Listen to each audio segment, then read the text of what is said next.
මම පාරේ ඇවිදගෙන පාරේ ගමනක් කෙනකොට මේ මන් දැක්ක අපූරු යුවතියක් පාරයක්. සාමාන්‍යයෙන් ඉතින් ස්වභාවය තමයි කවුරු හරි කෙනෙක් ලස්සන කෙල්ලෙක් යනවා දැක්කනම් පොඩ්ඩක් ආයි හැරලා බලනවනේ, පොඩ්ඩක් පස්සෙන් යනවනේ. ඉතින් මට හිතුණා මේ ගුටි නොකා පස්සෙන් යන්න ඕනේ කියලා. මේ පස්සෙන් ආපදන් පස්සෙන් ඇවිල්ලා ආපදන් තමයි මේ. හැබැයි මේ මෙතන මොකක් හරි සිද්ධ වෙනවා. අනපේක්ෂිතව ආවුණත් මේ සිද්ධ වෙන දේ මොකක්ද කියලා බලන්න මට හිතුණා. වීල්ස් ට්‍රැවලර් අද ඔබට අරන් ඉන්නේ ඒ අනපේක්ෂිතව සිදුවෙච්ච සිදුවීමේ ප්‍රතිඵල. අපි බලමු මොකද වෙන්නේ කියලා.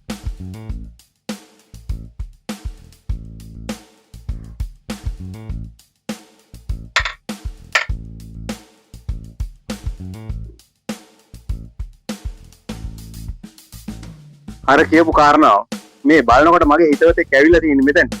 ඒ තමයි නිශාන්තයි. ඕගොල්ලෝ දන්නවා දැන් අපි වීල්ස් ට්‍රැවල් එකේ පෙන්නලා තියෙනවා පොඩියාත් ජීප් එකේ කොට මොඩල් එක, ඊට පස්සේ ට්‍රෑම් කාර් එක වහලා නැතුව ගියේ. එයාගේ ඉතින් නිශාන්තයි මේ අද මොකද ඇත්තටම මේ good morning. මේ අපි මේ හම්බුනේ ආම්බේකින්. එතකොට මේ අද මොකද මේ වෙන්නේ? ඇත්තටම මේ මගේ හිතවතෙක්ගේ වාහනයක් අපේ පරණ යක්කු සඳහා ඉන්න හොඳම මේ බෙදදුරු තමා.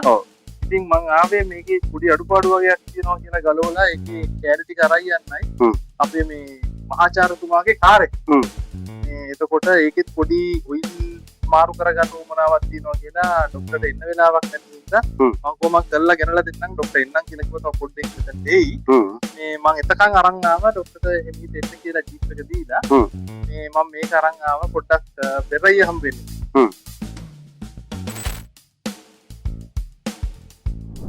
ඉතින් මේ තමයි අර නිශාන්ත අයියා කියපු වාහනේ. මේක ලංකාවේ මහාචාර්යවරයෙක් බොහොම සුවදව ලෙන්ගතව සමීපව ආදරෙන් රැක බලා ගන්න වස්තුවක්. ඉතින් මේ අර මම අහලා තිනවා අපේ මේ නැසීගේ මහාචාර්යවරයෙක් කියනවා කාලෝ පොන්සේක ඔබත් සමහරට දන්නවා ඇති. එතුමාගෙත් මේ පළවෙනි වාහනේ බීටල් එක. මම හිතන්නේ මහාචාර්යවරුන් සංසාරගත බැඳීමක් තියනද කොහෙද බීටල් එක. නිශාන්තයි කියමු මේ කාගේද මොකද්ද මේ කියලා සම්පූර්ණ විස්තරේ. ඇත්තටම මේක මම කාලෙක ඉඳන් දන්න හිතවත් මහාචාර්යතුමෙක්ගේ එතුමා වැඩ කරන්නේ ඇවිල්ලා මොනවාද කොතරාවල මේ විශ්වවිද්‍යාලයේ ආරක්ෂක විශ්වවිද්‍යාලයේ ඒකට ඒ කර්මචාරය කෙනෙක් වෛද්‍යශීලට ගන්න. මම වගේම මේ පරණ වාහනත් එක්ක බැඳිලා හරි ආසාවක් තියෙනවා. ඉතින් ඒ හින්දා එතුමා මේකත් ඒ විදිහටම පරිස්සම් කරන වාහනයක්. එතකොට මේ බීටල් කාර් එකක්. එතකොට මේකේ කොහෙද නිෂ්පාදිත රට? ඒක ජර්මනි තමයි රට. මේ එතකොට මේ දැන් මේකේ තියෙන අමුතුම කාරණාව තමයි මේ මම හිතන්නේ ලංකාවේ රට වාහනත් එක්ක ගත්තම මේ බීටල් කාර් වලට හැදිලා තියෙන තරම් කතන්දර නම් ලෝකේ වෙන වාහනෙත් හැදිලා නැතුව ඇති. සහ මම හිතන්නේ ලංකාවේ තමයි මෙච්චරමත් මේ කතන්දර හදලා තියෙන්නේ. මම දකිනා තියෙන ඉන්ටර්නෙට් එකේ ඔය ඉබ්බා කාර් කියන එක සාමාන්‍ය වෙන රටවල මේ ඉබ්බා කියලා මේකට පාවිච්චි වෙනවා. එතකොට මේකයි මේ සුවිශේෂීතා කීපයක් තියෙනවා. එතකොට ඔයා දන්න මේ දේවල් මේක විශේෂී සුවිශේෂීතාවය ඇත්තටම මේක ලංකාවට ඇත්තටම වාහන පහක් විතර ආපු වාහනකේ එකක් තමයි. මේක අනිත් වලදී ස්පෙෂල් විෂන් ආපු එක. මේක මේ පාරමීඩින් එකත් පොඩක් අනිත් වලදී මහතයි. ඒක පොඩි ෂේප් වල පොඩි මේ වෙනස්කම් තියෙනවා. ඇත්තටම මේක පොඩක් ලක්සරි විදියට ආපු මේ 1300cc එන්ජින් එකකින් මේක ඇවිල්ලා තියෙන්නේ. ගොඩක් වෙලාවට මේ නම්බරේ වෙනකොට 1200 වගේ. අන්න හරි. ඔව්. ඒකට මේක 1300 ඇවිල්ලා තියෙන්නේ. අනිත් එක මේක ආපු මුල් තත්ත්වෙම රැකිලා තියෙන වාහනයක්.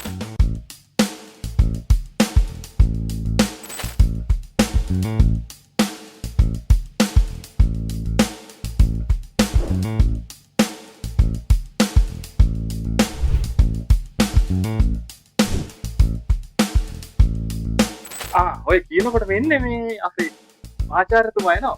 විස්තර දැනගන්න පුළුවන්. වැඩේ හරි වගේද බං? ඉතින් මේ තමයි අර මේ කියන ජර්මන් කෙල්ලගේ හිතවතා. මෙයා තමයි හොඳට මේ තරම් හොඳින් නඩත්තු කරලා මේක බලාගන්නේ. අයිබෝන් මහාචාර්යතුමා. අයිබෝන්. ඉතින් මේ මෙතන ඉඳලා නිශාන්තය කියපු කතන්දර ඇත්තද කියලා අපි හොයලා බලමු. අර නිශාන්තය මට කිව්ව කාරණාත් එක්ක දැන් ඔබතුමාට මුලින්ම අපි ස්තුතිවන්ත වෙන්න ඕනේ මේ වත්තේ මේ වාහනේ රැකගැනීම සම්බන්ධ. ඉතින් මේ මම ඔබතුමාගෙන් අහන පළවෙනි ප්‍රශ්නේ. ඒක තමයි දැන් ඔබතුමා සාමාන්‍ය මහාචාර්යවරයෙක් වගේ කෙනෙක් මේ වගේ වාහනයක් පාවිච්චි කරන්නේ නැහැ. මම දන්නේ නැහැ. හරි අඩුයි. එතකොට මොකද්ද මේ රහස මොකද්ද මේ බැඳීම මොකද්ද? මෙහෙමයි. මම පොඩි කාලේ අපේ ගෙදරට තිබුණ බීටල් එකක්. අපේ අපෙක්ට බීටල් එකක් තිබුණා. ඒක කළු පාට එකක් මේකට ගොඩක් නගින්න යන පාටක් තමයි තිබුණේ. ඉතින් ඒක තමයි මම පොඩි කාලේ ඇත්තට මම ඩ්‍රයිවිං පුරුදුනෙත් ඒක. ඒක ෆස්ට් ටයිම් මම ඩ්‍රයිවිං පුරුදු වෙනකොට ඊට පස්සේ ඔය ට්‍රයිල් දෙන්න හිමත් ගියේ ස්පීඩ් ලිමිට් එකට. ඒක මට අර කියනවා බැඳීමක්. ජීවිතයට සම්බන්ධ බැඳීමක් තියෙනවා ස්පීඩ් ලිමිට් එකට. අන්තික දෙයක් හිස්ටරි එක හොයලා බලුවොත් එහෙම ස්පීඩ් ලිමිට් කියන්නේ හිට්ලර් ඒ කාලේ හදලා තියෙන පොදු ජනයාගේ වාහනේ. වොක්ස්වැගන් පොදු ජනයාගේ වාහනේ. මේක නිර්මාණය කරනකොට ලෝකෙ ඉන්න හොඳම රථ වාහන ආකිටෙක්චර් කියන්නේ නිර්මාපකයෙක් තමයි කවුද පෝෂේ. ડોક્ટર පෝෂේ. ඒතර AI ඒකට හිට්ලරුයි දෙන්න එකතු වෙලා මිනිස්සුන්ට ලේසියෙන් අරගෙන ඒ වගේම ලේසියෙන්ම නඩත්තු කරගෙන වැඩි කාලයක් දීර්ඝ කාලයක් පවත්වා ගන්න පුළුවන් වාහනයක් විදිහට තමයි මේක හදලා තියෙන්නේ. ඒක ඇත්තටම සාර්ථක පරීක්ෂණයක්. දැන් විතර බලන්නකො 1950 ගණන් වල ඉඳලා 40 ගණන් වල ඉඳලා කන්සෙප්ට් එක පටන් ගන්න 50 ගණන් වල නිෂ්පාදනය කරලා තාම උදාවන තත්ත්වයේ තියෙන එකම වාහනයක්වත් ලෝකෙ තියෙනවා. ප්‍රැක්ටිකලි. තාම අනිත් ඒ වලට මේ ලංකාවේ ඕන තරම් මේකට ස්පෙයා පාර්ට්ස් තියෙනවා. පාගන්න පුළුවන්. ඒ වගේම තාම මේකට ස්පෙයා පාර්ට්ස් නිෂ්පාදනය කරනවා මෙක්සිකෝ වල. එතකොට බ්‍රසීල් වල ස්පෙයා පාර්ට්ස් තියෙනවා. අපි බාසුනෙන් ඇහුවොත් කියයි මේ වීක්ලි එකට බඩු අහවල් බඩුව නෑ කියන්නේ නෑ. සියල්ල තියෙනවා. එතකොට කෙනෙකුට ඇන්ටික් වාහනයක් පාවිච්චි කරනවා නම් ඒක ප්‍රැක්ටිකලි මම සාමාන්‍යයෙන් කන්සෙප්ට් එක තමයි ෆැන්ටසි එකක් තියෙනවා නම් මේ ෆැන්ටසි එකේ ඒක ඩේලි මට ඉන්නත් පුළුවන්. එහෙම නැත්නම් වැඩක් නැහැ. දැන් අපි ඕක තියාගෙන ඔය කොතනින් හරි කලෙක්ෂන් එකත් එක්තරා දෙයක්. කොම්බි එකක් විදිහට කලෙක්ෂන් එකක් විදිහට තියාගෙන ඒක විසින් ඊට බල ඉරිදට විතරක් පොඩ්ඩක් එළියට අරගෙන ඇතුළට දාලා එහෙම වැඩක් කරන්න පුළුවන්. ඒකත් එක සයිඩ් මගේ මේ කන්සෙප්ට් එක ඒක නෙමෙයි. මම ඉන්නේ වෙන තැනක් තුල. ඉතින් මට ඕනේ ඩේලි ලිව් කරන්න මගේ ෆැන්ටසි එක. මම වැඩට යනකොට එතනට ගිහලා වෙන රෝල් එකක් තියෙනවා. වෙන ටාස්ක් එකක් තියෙනවා. ඒක කරනවා. ඇවිල්ලා ඇවිල්ලා මං වාහනේට නගිනකොට මගේ අර මගේ ෆැන්ටසි තුලින්ම මට අපෝ වෙන්න ඕනේ ගෙදරට. ආවට පස්සේ ආයෙ තව වෙන රෝල් එකක්. ඒ වගේ තැනක තමයි මම ඉන්නේ. ඉතින් මම ඒකට මේක ගැලපෙනවා කියලා හිතනවා. හොඳයි. මිනිස්සුන්ගේ ජීවිතේ විඳින්න විවිධාකාර මං පෙත් තියෙනවා. ඔබ සමාජයට සින්දුවක් අහලා ජීවිතේ විඳිනවා. මේ යකඩත් එක්ක ජීවිතේ විඳින හැබැයි යකඩ එක්ක හරියට ඔට්ටු වෙලා ඒකට රසයක් එකතු කරන මිනිස්සු දැක්කනේ ඒ කාරණා ටික. දැන් ඔන්නවා තමයි වීල් ට්‍රැවල් එකේ හොයාගෙන ඉන්නේ. පෝෂේ ගැන ඉඳලා සමස්ත විස්තරයක් එකතු කරලා කොටිම වොක්ස්වැගන් එකෙන් මේ සම්පින්ඩණය කළා තමයි මේ කාරණා ටික ඔබතුමා කිව්වේ. ඒකම දැන් මේ ඔබතුමාගේ ඊළඟට අහන්න ඕනේ මම මේ මොන අවුරුද්දේද මේක නිෂ්පාදනය කරලා තියෙන්නේ? මේක ටිකක් වෙනස් මාදිලියක්. අපි දැන් ඒක මූණු තියෙනවා, එක ලයිට් තියෙනවා, එක බම්පර්ස් තියෙනවා, එක මේ මීඩියම් පාටි වගේ තියෙනවා. ඉතින් ඒ සයිසස් තියෙනවා. ඒතර මේ බැජ් එක තියෙන තැන් වෙනස් වෙනවා. මෙතන තියෙන අර නරියන බැජ් එක.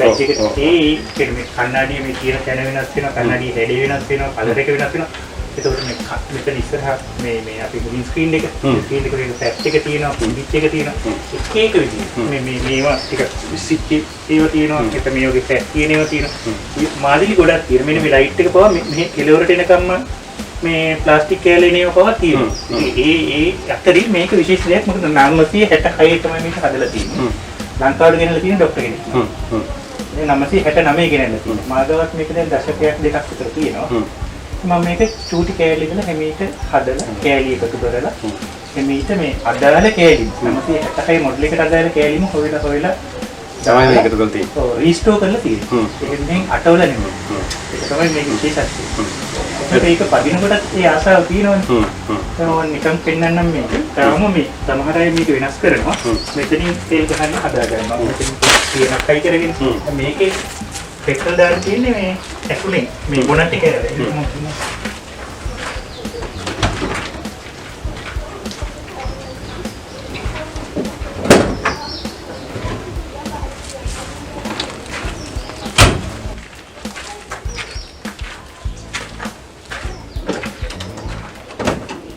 ස්පෙයා වීල් එක ඇරලා තැනම තමයි තියෙන්නේ.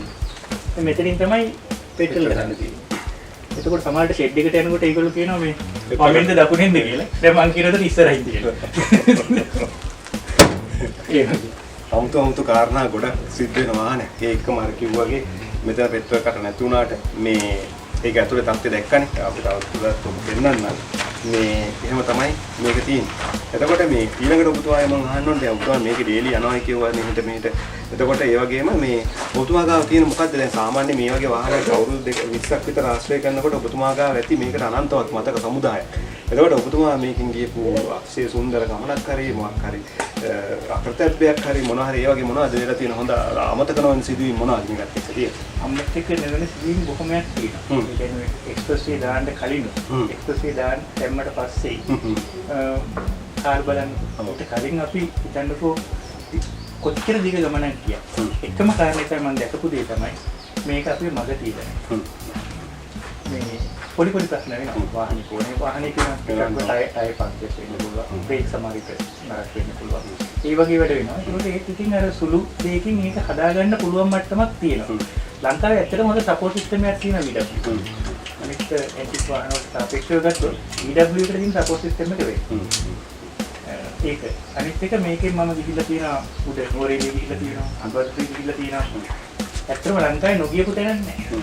හැම තැනකටම ගිහිල්ලා තියෙනවා. ඊට පස්සේ හයිවේ දැම්මම අපි හයිවේ එකේ 100 උපරිමේ ඊට වඩා කියන්න දෙන්නේ නීති විරෝධී 100ට යන්න පුළුවන්. ඉතින් මේ වාහනේට අමාරුවක් නැතුව 100ට යන්න දෙනවා නම් ඊටත් වඩා යන්න පුළුවන්. ඔව් යන්න දුන්නොත් ඊට වඩා යන්න පුළුවන්. මේක මයිල්ස් වලින් නෙදී. ඔව් මයිල්ස් වලින් දී. මේ ඒකම මේ තව සුපිරි උපකරණයක් ඇවිල්ලා තියෙන ළඟට. ඔව් මොකද්ද මේ? මේක ඇවිල්ලා ජැක් එක. ඔව්. මේ ජැක් එක මේ Volkswagen ජැක් එකක්. මේක ඇවිල්ලා මේ ඇත්තට ඊට පස්සේ තමයි දුන්නේ. මේක දැන් අපි මේකට අවශ්‍ය කරන මේකට ඇත්තට මම ගන්නකොට තිබුණේ නැහැ. මේ තියෙන VW Volkswagen ඔරිජිනල් ජැක් එක.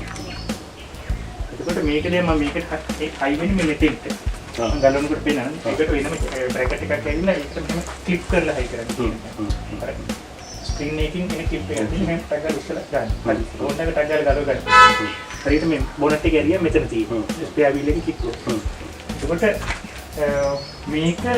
මේක ලොකු බරක් උස්සන්න පුළුවන්. මේ වාහනේ තමයි මේ DC. හරි. මේක තමයි මේ ඔරිජිනල් ජැක් එක. ඔරිජිනල් ජැක් එකකට කෑල්ල හයි වෙනවා. මේක අපි හොයාගත්තා. මේ ඇත්තටම ස්ක්‍රැච් තියෙනවා. හොයාගෙන දැන් අපි මේකට හයි කරන්න ඕන විදිහට හදාගෙන යන්නේ නේද? ඉතින් ඔන්නෝම ඔයගොල්ලෝ කියන්නේ. ඔව්. මේක දන්න කෙනෙක් නිසා මේක දැකපු ගමන් දැන් ඒවා නිකන් 아무තු රස කතන්දර හොඳයි. අද වෙනදා වගේ නෙමෙයි අනුම විශේෂ දවසක්. ඉතින් මේ දැන් අර කියාපු කාරණා ටිකත් එක්ක මේ නිශාන්තය ඉස්සෙල්ලා කිව්වා මේක ඇතුළේ කතා කරන්න ඕනේ කියලා. මේක අර වයින්ඩර් එහෙම පෙන්න තැයි පිට රසායක් වගේ බලන වාහනයක වයින්ඩරයක් කියන්නේ. ඒ වුණාට මේකේ කොයිතරම් පැන්හතේ තියනවද කියලා අපි ඇතුළට ගිහලා බලමු. එහෙනම් ඉතින් අපි හදන්නේ ඇතුළට නගින්න. ඔක්කොම මේ පැත්තෙන් නගිනවා ඩ්‍රයිවිං සීට් එක පැත්තට. මම එහා පැත්තෙන් යනවා. ඇතුළ බලමු ගිහින්.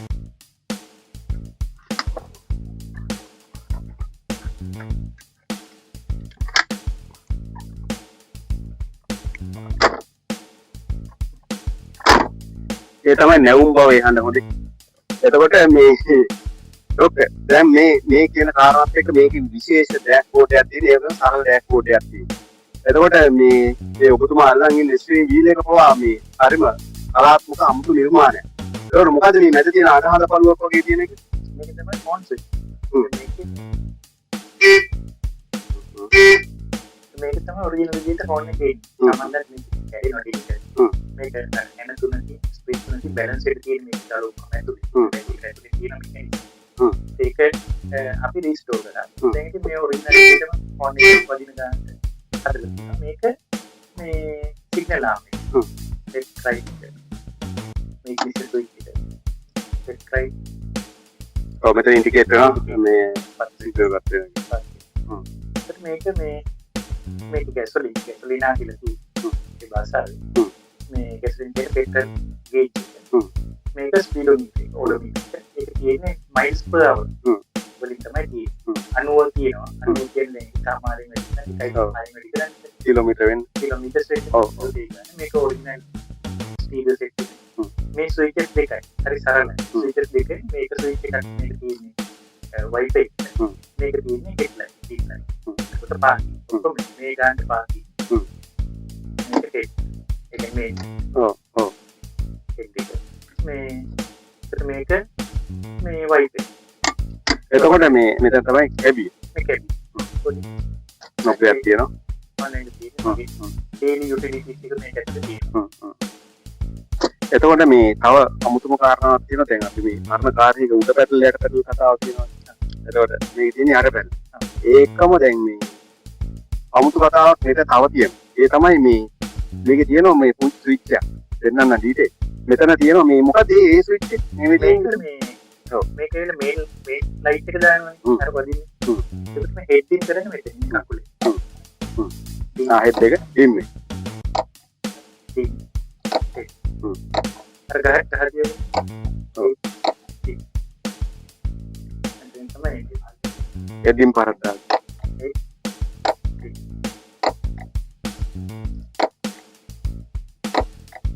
අරින්න පුළුවන් වාටර් ක්ලාස් එකේ පුළුවන් කරකිනවා. ආරෝගන යනකොට මේක හරි වටිනවා. මේකෙන් තමයි මේක ඇතුලින් නැහැ 10 නිවන්න. බොහොම මේ හොඳ සීතල සුරන් ධාරා ඉන්නේ. අද වගේ බොහොම කටුක පරිසරවල නෙමෙයි මේ කාලේ ගස්වලන් ඊට වඩා වැඩි. ඒකකොට සිසිල් සුරන් ධාරාවක් මේ දැස්ස ගලාගෙන එනවා. මේක යන්නේ කියලා. ඒකම ડોක්ටර් මේ වගේ වාහන පාවිච්චි කරලා තියෙන්නේ මම දන්නේ නැති ලංකාවේ මේ ඔක්සෙන් දැනලා තියෙන වෛද්‍යවරුත් එක්ක. සාමාන්‍යයෙන් අදට හොඳ විද්‍යවරු තියෙන වාහනයක් තියුණත් ඒක තියෙන්නේ වෛද්‍යවරයෙක් ආව. ඒ ඉතිහාසයේ එහෙම තමයි ලංකාවේ ලියන්නේ. ඒකමද ඔබතුමාගෙන් මට අහන්න තව එක කාරණාවක්. මෙන්න මේ වගේ දැන් මේ කොටසක් නැති වුණොත් කොහොමද අපි ඒක ගෙන්න ගන්න මේ වගේ කොටස් කොහොමද ලංකාවේ තියෙනවා සුලභද? ලංකාවට මෙහෙමයි. දැන් අපි හිතමු අලුත්ම වාහනයක පවා ස්ටීරින් වීල් එකක් නැති වුණොත් එහෙම අලුත්ම එකක ඒක ඉතින් ඒ නිෂ්පාදිත රටෙන් මේකයි කියන්නේ. ඔව් වගේ තමයි. ඒකටත් කෑල්ලක් මේ වගේ කෑල්ලක්. නැති වුණොත් එහෙම ඒක මෙක්සිකෝ වලින් ගන්න පුළුවන්. ඒකට බ්‍රසීල් වලින් ගන්න පුළුවන්. තව මේ ගන්න පුළුවන් දැන් තියෙන ලංකාවේ තියෙන වෙබ්සයිට් එක බලන්න. ඉඳලා මේ ස්ටීරින් වීල් එකකින් ස්ටීරින් වීල් පිටින්ම විකුණන්න දාලා තියෙනවා. ඕනේ කෑල්ලක් තියෙනවා. අර මම ඉස්සෙල්ලා කිව්වා වගේ දැන් ඉස්සර කතාවක් තියෙනවනේ දැන් කෙනෙකුට ඇන්ටික් වාහනයක් නැත්නම් ක්ලාසික් වාහනයක් තියෙන්න ඕනේ නම් තව වාහනයක් දෙකක් තියෙන්න ඕනේ කියලා. ඔව් කොටස් ගන්න. ඔව් ඒ වගේ එකක්. තව මේකේ හැමම නැහැ. මේකක් නෑ. ඒක සමුද ඩේලි යූස් එකට වෙන වාහනයක් තියෙනවා නම් තමයි ඇන්ටික් වාහනේ පාවිච්චි කරන්න පුළුවන්. එහෙම කතාවකුත් තියෙනවා දැනගත වෙන. ඒක පුරක් සමහර වාහන වලට අදාළ වෙනවා. නමුත් මේ VW වලට එකම නෑ. මේක ඩේලි යූස් කරන්න පුළුවන් අර ප්‍රැක්ටිකල් වාහන.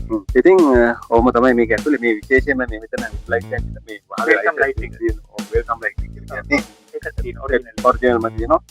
මේ කාරණාව මෙතනට එන සමහර අවුරුදුත් එක්ක වාහනේ මේ ලයිට් එක තියෙන තැන වෙනස් වෙනවා. හැබැයි මේකේ නිශ්චිතවම අදාළම තියෙනවා. ඉතින් මේ කොහොම තමයි කාරණාව. හැබැයි ඉතින් මේකෙන් මෙතනින් ડોක්ටර් කතා කරන කතාව නවත්තන්න සිද්ධ වුණා. අපිට තව මේකේ දවසකට පිටිපස්සේ යන හැටි පෙන්වන්නේ නැහැ. ඔව් පිටිපස්සේ යන හැටි ඒක පෙන්වන්නේ නැහැ. ඒක වැදගත් මේක පැටලි වෙහිකල් එකක් දිහායි හදලා තියෙන්නේ. අනිවාර්යයෙන්. එතකොට මේ මෙහෙම කරා හරි පහසුවෙන් නගින්න පුළුවන්.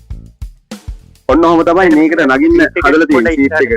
ඒ කියන්නේ ඔන්න තුන් දිනෙකට ඉතා පහසුවෙන් යන්න පුළුවන්. ඒ කියන්නේ පවුලකට බොහොම පහසුවෙන් මේක යන්න පුළුවන්. ඔන්න මම දැන් නගින්න හදන්නේ. මෙන්න මෙහෙම. ඊපස්සට ඇදලා මේ වාඩි වෙලා මෙතෙන්ට කකුල ගත්තම බොහොම සැප පහසුවෙන් යන්න පුළුවන්. එතකොට මේ සීට් එකේ තව කෙනෙක්ට වාඩි වෙන්න පුළුවන්. ඉතින් ඔන්නෝම තමයි කාරණාව. මේ හරි. එහෙනම් අපි යන් මේක හදවත බලන්න. හැබැයි ඒක පෙන්වන්න හොඳම කෙනා තමයි අපි පීට බාතුන්නේ. අපි මේ වස්සනේ කොට එන්න මේට. මේ තමයි ඉතින් මේ හදවත් කුටීරේ. දැන් ඉතින් මේ කියන්නේ ડોක්ටර් එනවා. මේ ડોක්ටර් කෙනෙක්ගේ වාහනයක් වුණත් මේකටත් තව ડોක්ටර් කෙනෙක් ඉන්නවා. මොනවද මේ කරන්නේ කියලා. ඉතින් මේ අපි පොඩ්ඩක් මේ ගැන පොඩ්ඩක් කතා බහ කරමුකෝ. අය මේ දැන් මට මේකේ මාරම කතන්දරයක් වෙනවා. මේ පොකිලිස් එක්ක වගේ මොකක් හරි මෙන්න මෙතන තියෙන මොකක්ද මේ තියෙන මේ කොටස් පොඩ්ඩක් විස්තර කරන්න මේ එළියට පේන තියෙන කෑලි. තමයි ඉග්නිෂන් කොයිල්. තමයි ඕටෝ එක. මේ තමයි කාර්බන්. මේ තමයි පෙට්‍රල් පම්ප්. මේකෙන් තමයි එන්ඩෝස් රිචාර්ජ් කරන්නේ. මේක අනිවාර්යයෙන් යාගේ මේකේ තියෙන ඔයිල්. යාගේ ඔයිල් තියෙනවා. ඒ අරන දේවල් තමයි තියෙන්නේ. එතකොට මේ තියෙන්නේ මම හිතන්නේ බෝතල් කොයිල් එක. ඔව්. ඔය අපේ රේ සාහිත්‍ය පෝෂණය කරන වචන බෝතල් කොයිල් එක. තමයි මේක කියන්නේ. ඔරිජිනල් එක. එතකොට මේ බැරිලා මේ මම අහලා තියෙන කතන්දර තමයි මේ බෙල්ට් එක මගදී කඩලා ගියොත් ෆෑන් එක වැඩ කරන්නේ නැහැ. එතකොට මේ හීට් එතකොට මේ ෆෑන් එකේ මේ බෙල්ට් එක කඩලා ගියොත් කොහොමද ඉස්සරහා යන කෙනා දැනගන්නේ මේ එන්ජින් එක ස්ටාර්ට් වෙනවා. ඒක චාර්ජින් ලයිට්. ඒ ලයිට් එක පස්සේ ළඟ. ආදිකට. ඔව්. ඒකට බෙල්ට් එක පස්සේ නෝට දැනගන්න ඕනේ මොකක් හරි ඉස්සර තියෙන්නේ. මම අහලා තියෙනවා මේ ඔයාගෙන් විස්තරي හරියටම දැනගන්න තමයි මේ අහන්නේ. මම අහලා තියෙනවා මේක කැඩුනොත් ලණුවකින් හරි බැඳගෙන මේක එන්න පුළුවන් කියලා. ඒක ඇත්ත කතාව. පුළුවන් ඔයාලගේ ජීවිතේට එන්න පුළුවන්. එතකොට මේ දැන් මේ වගේ වාහනයක් පදින කෙනෙක් මොනවද මේ තාක්ෂණික කාරණාත් එක්ක මොනවද සාමාන්‍යයෙන් අමතරව මගතොලේදී අරන් යන්න ඕන දේවල්? යන්න ඕන දේවල් තමයි ඉතින් පෙට්‍රෝල් අනිවාර්යෙන් බලන්න. මොනවාරි අපිට මේ කන්ඩෙන්සර් එකයි පෙට්‍රෝල් එකේ තමයි කරන්නේ. කිසිම දෙයක් ඉන්ජෙක්ෂන් කොයි දෙයක් ඒක විතරයි බලන්න. කොහොමද කෙනෙකුට බලන්න පුළුවන්. ඉතින් ඔන්න අද වීල්ස්ටවල ඔබට පෙන්වන්නේ ලංකාවේ බොහොම වටින මුල් තත්ත්වයේ රැකගත්තු බීට්ලයක්. ඉතින් ජර්මනි උපත ලබන ලංකාවට ඇවිල්ලා බොහොම සුන්දරව තමන්ගේ ජීවිත කාලය ගෙවපු රථයක් සහ අනාගතයටත් බොහොම ඉදිරි වීම ශේෂීම් කියන රථයක්. ඉතින් මේ තත්ත්වෙම මේ වාහනේ රැකගත්තේ මෙතුමා අපේ වෛද්‍ය ආචාර්යතුමා කුමාරසිංහ මෙතුමා ඒකම මට මෙතුමා මුණ ගැස්සුවේ අපේ නිශාන්ත අයියා. ඔයා නිශාන්ත අයියා දන්නවද? ඉතින් එහෙනම් ඔබ දෙපළට බොහොම ස්තුතියි මේ වෙනුවෙන් අපිට අවස්ථාව ලබා දුන්නට. ඒකම අපේ කාර්මික දේවල් අපිට කියලා දුන්නේ අපේ මේ වාහනේ අසුරු නිසුරු කරන චරිතේ. එතුමත් අපිත් එක්ක ඉන්නවා. පීටර් බාසුන්නේ නම් පැටලෙනවා. ඉතින් ඒක එහෙම තමයි. හැබැයි ඔයගොල්ලෝ තුන්දෙනාට බොහොම ස්තුතියි. එක්කම බලන ඔබ වෙනුවෙන් මම මේ තුන්දෙනාට ස්තුතිවන්ත වෙනවා. අපිට මේක තාක්ෂණික කාරණා වගේම ඉතිහාසයේ අපිට එලිපෙලි කළ දුන්නා. ඉතින් එහෙනම් ආයි දවසක අපි හම්බෙමු. thank you. එහෙනම් ඉතින් ආයි හම්බෙමු. හරි. එහෙනම් දැන් තියෙන්නේ අපිට මේ රවුම යන්න. Yeah.